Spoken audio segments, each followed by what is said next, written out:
Welcome to the 7th Annual Undergraduate Sociology Conference. I'm Ben Waddell, and I'll be presiding over the first panel.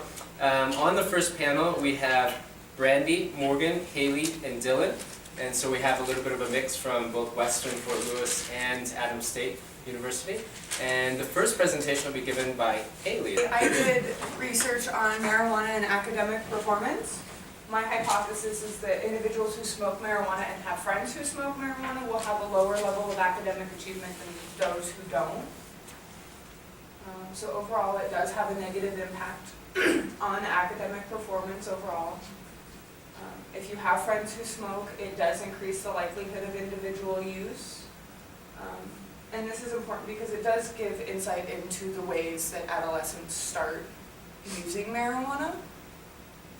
And I think future research could delve into when they're using marijuana. Are they doing it before they study, during studying, after, and as well as how much they're smoking during those time periods? Yeah, in my study, it was just based on high school students. So I think it would be interesting to follow the trends of high school students and marijuana use in high school and see how that transfers to college as well. What's remarkable about what I'm hearing is that, you know, for most of you, you're doing this research based on spending one class or one semester on a project. And so we're going to start with Desiree Sally, who's going to talk about an ethnography she did at a restaurant, which is entitled Roles, Rules, and Interactions in the Organization of a Restaurant. So, hi, I'm Desiree. I'm a senior at Western State Colorado University, and I will be presenting on roles, rules, and interactions and how they play a part in how a restaurant is run. So just to start things off, I just want you to know I spent several weeks in a semester's time of taking field notes, observing, and doing interviews, and I've come to the idea that roles and authority and rules all play a part in how interactions take place. So what is an interaction? My definition of interaction is a type of communication. So interactions help to create relationships and connect with people. Interactions are a key part within a restaurant, how servers actually are able to do their job. So interactions happen between servers, the kitchen staff, the guests, the bosses, and the bussers. And each position holds a valuable part, and tasks throughout the restaurant wouldn't happen without an interaction. So interactions help to deal and to form relationships, and interactions are in a sense being personable with people. This is one of the examples I used for my field notes. A lot of my findings came from my field notes. So in this quotation here, this is Robert. He's one of our bussers, and his name has been changed to keep his identity. So Robert then looked at me quizzically and said, "I bet you can't answer this. What do I do with my life?" I thought for a minute to myself and then looked back at Robert. I said, "Robert, you're right. I can't answer that for you, but I can give you advice." Robert replied, "Yes, please do." So I went on to tell Robert to always have an idea of what he wants to do, but to always remember that life is subject to change. So yeah, I definitely say sometimes more so than actually the employees themselves, because they probably get more of the interaction. Like for my bosses, they're the face of the restaurant, right? And at this point, I'd like to turn the floor over to Maria, and Maria will kind of wrap things together and give a close to our conference. So again, thank you for coming. Thanks to everyone on part of ASU for being here.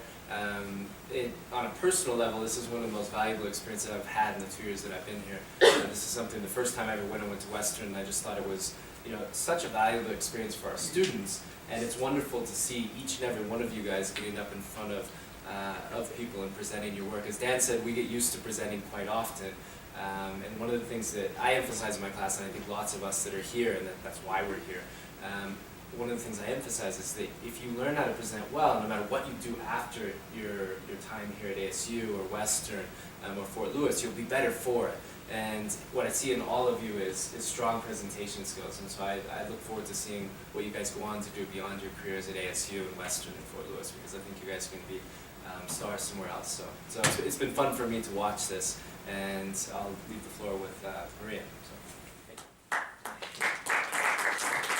I promise I won't take too long. But first of all, I wanted to say, I reiterate Ben's idea that this has been sort of like, sometimes we get so stuck in the trenches doing what we do as faculty, teaching, trying to get tenure, working with students, that you forget sort of how fun things can be in sociology. So it's been really fun to hear you guys thinking about things in new ways, and I'll talk a little bit about some themes that I saw in all the papers, but that was been, just to have sociology remind us that it's fun, because sometimes we forget.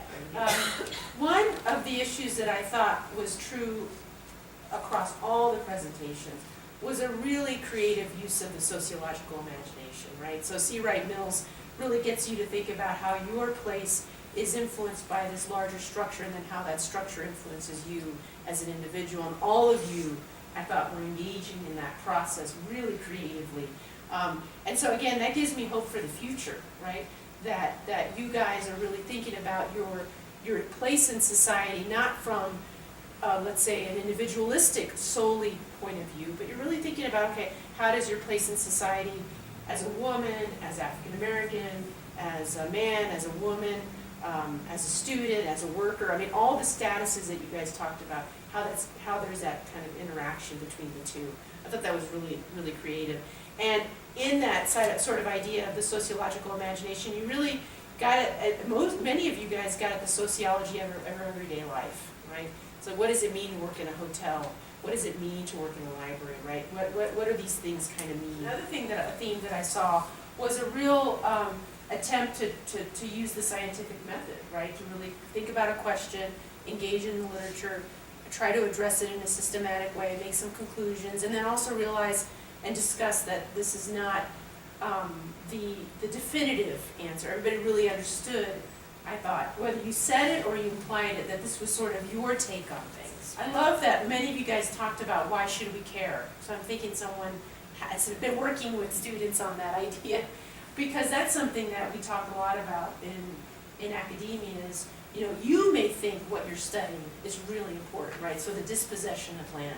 But what if someone doesn't really care about that, right? Even though we hope that they might, but what's the sociology, bringing in larger literatures on inequality, socialization, those kinds of things I thought was really important. And that's like one of the first questions I ever asked any of my students, undergraduate or graduate students, like, who cares? To think about these things in new ways, and I think that's what makes sociology fun, right? It's in many ways it's a living organism, right? It keeps us moving. So I give you guys congratulations. It was really fun.